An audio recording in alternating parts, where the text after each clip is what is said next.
Hi friends, welcome back to Via Meditation channel. In today's video, I'm going to talk about why meditation is such a subjective topic. I've been receiving a lot of comments. Some of them are very engaging, some of them are very positive, a few of them are critical.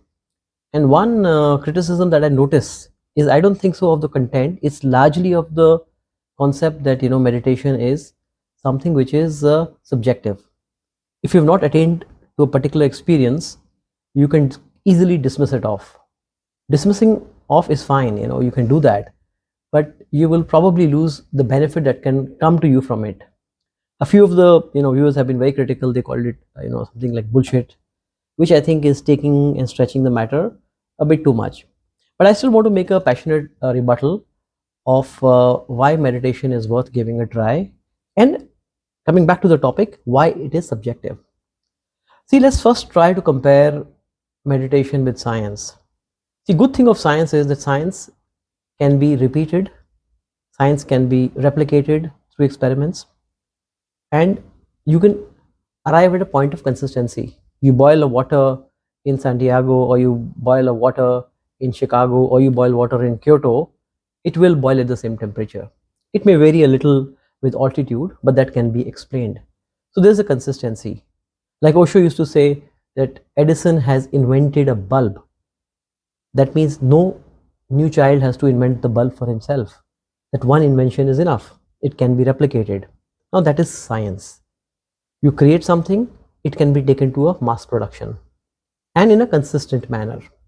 Unfortunately, meditation is not exactly like that. If I go deep into meditation, it would be my personal experience.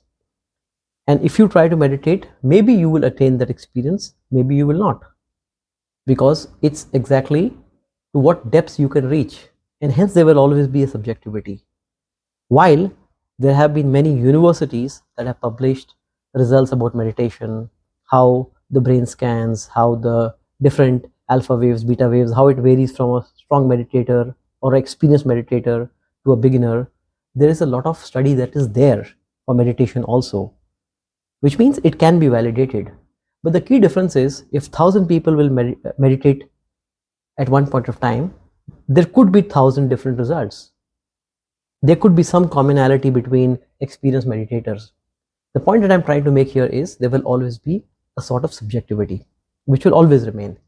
But when you boil water in 1,000 laboratories, you'll get the same result.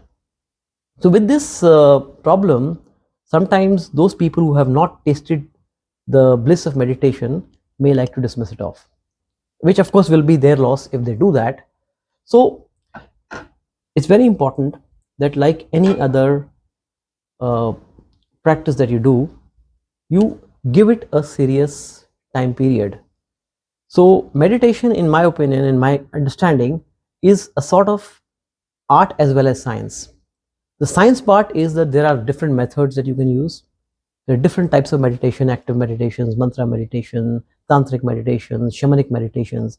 There are different types of methods that you can use, which means there could be a method which suits your personality. That is the science of it. But then it's also a knack, it's also an art. By knowing the science or by knowing the methods, you're not guaranteed 100% result that your meditation and my meditation will go to the same depths. So that is the art of it. Like, if you take a simple example, you want to take a free kick in soccer, football, there is a science of taking a free kick, but there's also an art and skill of it. Messi could take it at one category, at one level. I would take it at another level. A third player would take it at a different level. So which means there are subjects which have a combination of both technique as well as a knack. So meditation is fundamentally witnessing, which means it's not a doing, as I said many times in the past videos. It's not a doing, it's actually simply witnessing. So witnessing is nothing but being rooted in your consciousness. If you're not mindful, if you're wavering, you're lost in thoughts, you're have too many desires and fears, so obviously your witnessing will be very weak, it will be very diluted. But another person whose witnessing is very strong, he's established into that consciousness, his meditation will obviously go much deeper, and that will bring the results in the output. One person will feel the bliss and the other person will actually feel quite tortured. He will be attacked by thoughts, because now you're sitting vacant and thoughts tend to attack you more. So this is the subjective aspect. So unless you have that breakthrough in meditation. Now what is the breakthrough? Breakthrough is that point where you can actually feel a state where there are less thoughts. When I say a state of no mind, it becomes a very, very advanced state. But when you are in a state of less thoughts, you will start to see the benefits of meditation. That's the breakthrough. So till the time you reach the point of breakthrough, the only way is that continue. You have to take the word of those people who have experienced as a guiding light. And once you reach yourself, then you know it. After breakthrough, there are no doubts. Then you know it, that is the concrete reality, because you've experienced yourself at that point of time. But till then, the best way to do it is continue meditating, make it a practice, make it a habit, give yourself a time. And the other way to do it is, you also, other than your core meditation practice, which could be 15 minutes, 20 minutes, or half an hour, you try to take small spells of 2 or 3 minutes of mindfulness during the day. So you can actually have a 30 minutes practice, 4 small practices of 3 minutes, and 1 big practice of 20 minutes. So this is a small video that I wanted to make. If you like the content, please like, subscribe, and share the word.